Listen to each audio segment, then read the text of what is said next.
Hello friends, welcome to giving Som. இன்றைக்கி வந்து பார்த்திங்கன்னா வெஜிடேரியன்ஸ்க்கு ஒரு பிடித்தமான ரெசிபிங்க சாம்பார் தாங்க செய்ய போகிறேன். வாரத்தில் 2 நாள் கண்டிப்பாகவே நம்ம தமிழ்நாட்டில் இப்போ இந்தியாவிலுமே பார்த்திங்கன்னா எல்லார் வீட்லேயுமே சாம்பார் கண்டிப்பாகவே செய்கிறோம். வாங்க அதை எப்படி செய்யலான்னு பார்க்கலாம்.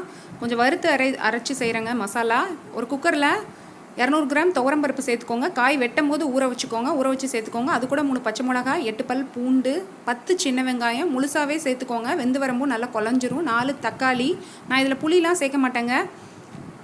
3 காயப்பொடி 3 ஸ்பூன் சேர்த்துக்கோங்க.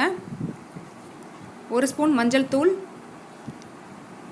அப்புறம் இந்த காய்க்கு தேவையான இந்த பருப்பு வேகிற அளவுக்கு முங்குற அளவுக்கு தண்ணி சேர்த்துக்கோங்க. ஏன்னா 4 தக்காளி சேர்க்குறனால பார்த்திங்கன்னா நான் புளி சேர்க்க மாட்டேங்க, மாங்காய் சேர்க்குறேன். இப்போ இந்த சீசனில் மாங்காய் நல்லா கிடைக்கிது, மாங்காய் சேர்த்தா நல்லாயிருக்கும். இப்போ இந்த பருப்புக்கு தேவையான அளவு உப்பு சேர்த்துக்கோங்க. குக்கரை மூடி மீடியம் ஃப்ளேமில் 4 விசில் விட்டு ஆஃப் பண்ணிக்கோங்க. இன்னொரு கடாயில் வந்து சாம்பார் செய்கிற கடாயில் வந்து காய் வேக வச்சிடலாம். நான் அலுமினிய சட்டியில் தான் நான் செய்கிறேன். இதில் பார்த்திங்கன்னா முள்ளங்கி வெட்டி போட்டிருக்கேன். கொஞ்சம் தண்ணி சேர்த்து முள்ளங்கி, கேரட்டு, பீன்ஸு, உங்களுக்கு காய் வீட்டில் என்ன காய் இருக்கோ அந்த காய் சேர்த்துக்கோங்க. அவரைக்காய், முருங்கைக்காய், நான் எல்லா காய் போட்டு செய்கிறேன். சீனி அவரைக்காய், கத்திரிக்காய் வந்து பார்த்திங்கன்னா வெட்டி இந்த மாதிரி தண்ணியில் போட்டுருங்க. இப்போ போட வேண்டாம், பாதி காய் வெந்ததுக்கப்புறம் சேர்த்துக்கலாம். அந்த காய் கூட உருளைக்கிழங்கு சேர்த்துக்கோங்க. இந்த காய்க்கு தேவையான அளவு மஞ்சத்தூள் 1/2 ஸ்பூன் போதும். ஏன்னா பருப்புலேயே நம்ம மஞ்சத்தூள் சேர்த்துருக்கோம். ஏன்னா காய் வெந்து வரும்போது தண்ணி விடுங்க, அதனால் காய் முங்குற அளவுக்கு மட்டும் தண்ணி விடுங்க. ஏன்னா எல்லா பாருங்கள் பச்சையாக காகரின்னு எவ்வளோ அழகாக இருக்குன்னு பாருங்கள். அந்த பச்சை காகரிகள் பச்சையாக அப்படி ஆரஞ்சு எல்லா கலரும் சேர்ந்து. இப்போ இந்த காய்க்கு தேவையான அளவு உப்பு சேர்த்துக்கோங்க. இப்போ இதை மூடி போட்டு 10 நிமிஷம் வேக வச்சிடலாம். 10 நிமிஷம் கழித்து பார்க்கலாம். 10 நிமிஷம் பாருங்கள், காய் பாதி வெந்துருச்சு. இப்போ வெந்த சமயத்தில் இப்போ நம்ம கத்திரிக்காய் சேர்த்துக்கலாம். கத்திரிக்காய் சேர்த்துட்டோன்னா கத்திரிக்காய் வந்து குழஞ்சு கூலாயிரும், உங்களுக்கு அப்படியே முழு பீஸாக கிடைக்காது. அதனால் காய் பாதி வெந்ததுக்கப்புறம் தான் இப்போ நீங்கள் சேர்க்கணும் கத்திரிக்காவை. கத்திரிக்காய் தண்ணியிலே இருக்கட்டுங்க, இல்லை வெளியே எடுத்து போட்டிங்கன்னா கருத்துரும். செய்யும் போது சேர்த்துக்கோங்க. இப்போ நான் மசாலா வந்து வறுத்தரைக்க போகிறேன், அதுக்கு பார்த்துக்கலாம் என்னென்ன சேர்க்குறேன்னு. காஷ்மீரி மிளகாய் 4, தனி மிளகாய் 4, மல்லி 3 ஸ்பூன், வெந்தயம் 2 ஸ்பூன், ஜீரகம் 3 ஸ்பூனு, மிளகு 1 ஸ்பூனு, அரிசி 1 ஸ்பூனு, துவரம்பருப்பு 1 ஸ்பூன். இதெல்லாம் சேர்த்து இப்போ நல்லா வறுக்க போகிறோம். அப்புறம் தேங்காய் திருவி வச்சது 2 கைப்பிடி அளவு. எப்போவுமே இந்த மாதிரி பொடியெல்லாம் வெறும் சட்டியில் வறுக்கிறதுக்கு பார்த்திங்கன்னா இந்த மாதிரி படர்ந்த பாத்திரம் எடுத்துக்கோங்க. அப்போ தான் நல்லா எல்லாமே ஈவனாக நல்லா வறுப்படும். இப்போ நல்லா பாதி வறுத்ததுக்கப்புறம் எண்ணெயே சேர்க்காமல் அப்புறம் கருவேப்பிலை சேர்த்துக்கோங்க. கருவேப்பிலை நல்லா பேப்பர் மாதிரி பொரியணுங்க, அந்தளவுக்கு நீங்கள் வறுக்கணும். ஃபுல் ஃப்ளேமில் வச்சு வறுக்காதீங்க, மீடியம் ஃப்ளேமில் வச்சு வறுத்துக்கோங்க. ஒரு 5 மினிட்ஸில் வறுத்துருங்க. பாருங்கள் இப்போ நல்லா கருவேப்பிலை வெந்துருச்சா. இப்போ அடுப்பு ஆஃப் பண்ணிவிட்டு அதுக்கப்புறம் நம்ம தேங்காய் பூ சேர்த்துக்கலாம். இந்த சூட்லேயே வந்து தேங்காய் பூ நல்லா வெந்துருங்க. இது இரும்பு கடாயில் தான் நான் வறுக்கிறேன். இந்த மாதிரி ஈவனாக படர்ந்த பாத்திரத்தில் இல்லைன்னா தோசைக்கல்ல அந்த மாதிரி போட்டு வருங்க. நல்லா ஈவனாக எல்லாமே நல்லா வறுத்துரும். இப்போ அதை ஆற வச்சு அதை பவுடர் பண்ணிக்கலாம்.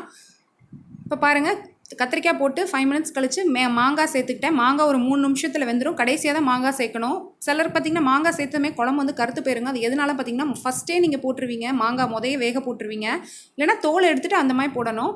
இப்போ மாங்காய் வெந்ததுக்கப்புறம் 3 நிமிஷத்துக்கு அப்புறம் நம்ம குக்கரை ஓப்பன் பண்ணி பருப்பு பாருங்கள் இந்த மாதிரி கன்சிஸ்டன்சியில் குழுன்னு பாருங்கள், அந்த மாதிரி சேர்த்துருங்க. காய் கூட பருப்பை சேர்த்துருங்க. இப்போ பாருங்கள் பவுடர் பண்ணது இந்த மாதிரி கொத்தையாக இருக்கணுங்க.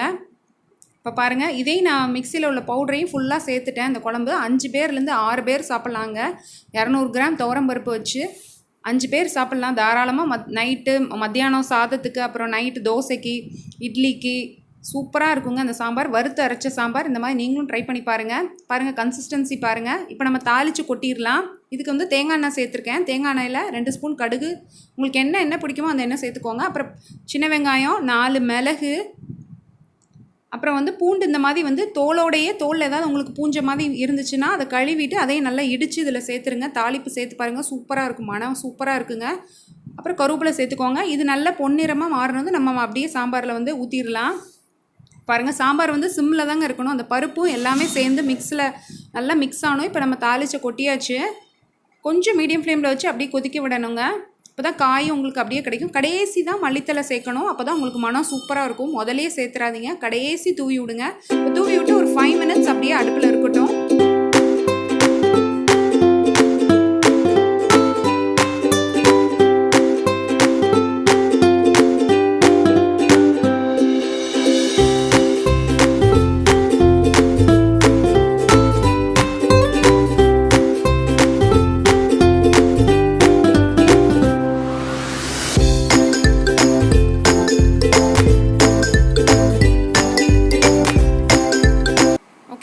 நீங்களும் இந்த வறுத்து அரைச்ச சாம்பார் கண்டிப்பாக ட்ரை பண்ணி பாருங்கள்.